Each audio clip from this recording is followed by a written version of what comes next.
திமுகவினருக்கு Stalin advice. பாஜக, அதிமுக தமிழகத்திற்கு இழைத்துள்ள அநீதியை ஒவ்வொரு குடும்பத்தினரிடமும் எடுத்து சொல்ல வேண்டும் என்று திமுகவினருக்கு முதலமைச்சர் மு.க.ஸ்டாலின் அறிவுறுத்தியுள்ளார். பூத் டிஜிட்டல் ஏஜென்ட்கள் திமுகவின் சொத்து. அவர்களை எதிர்வரும் சட்டசபை தேர்தலுக்கு நாம் பயன்படுத்த வேண்டும்.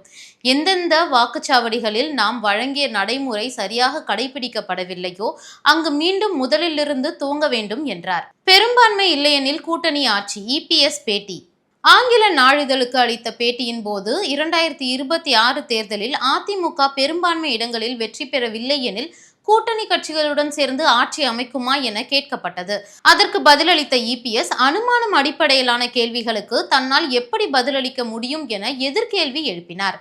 அத்துடன் 2026 தேர்தலில் அதிமுக நிச்சயம் தனி பெரும்பான்மையுடன் வெற்றி பெறும் என்றும் தெரிவித்தார். டிவிகேவின் புதிய ஆப். இனி எல்லாமே விஜய் கண்ட்ரோல். தாவேகா மாவட்ட செயலாளர்கள் கூட்டத்தில் ஜூலை 20 ஜியோ மேப் இணைக்கப்பட்ட புதிய ஆப்பை விஜய் அறிமுகம் செய்கிறார்.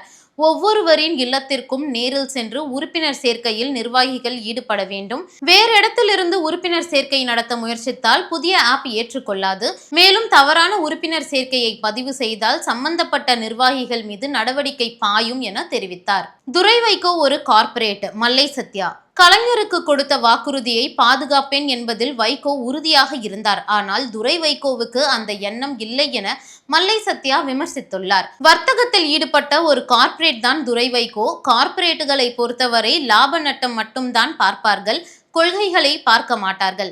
எனவே துரை வைகோவின் செயல்பாடுகள் அப்படிதான் இருக்கும் என்றும் சாடியிருக்கிறார்.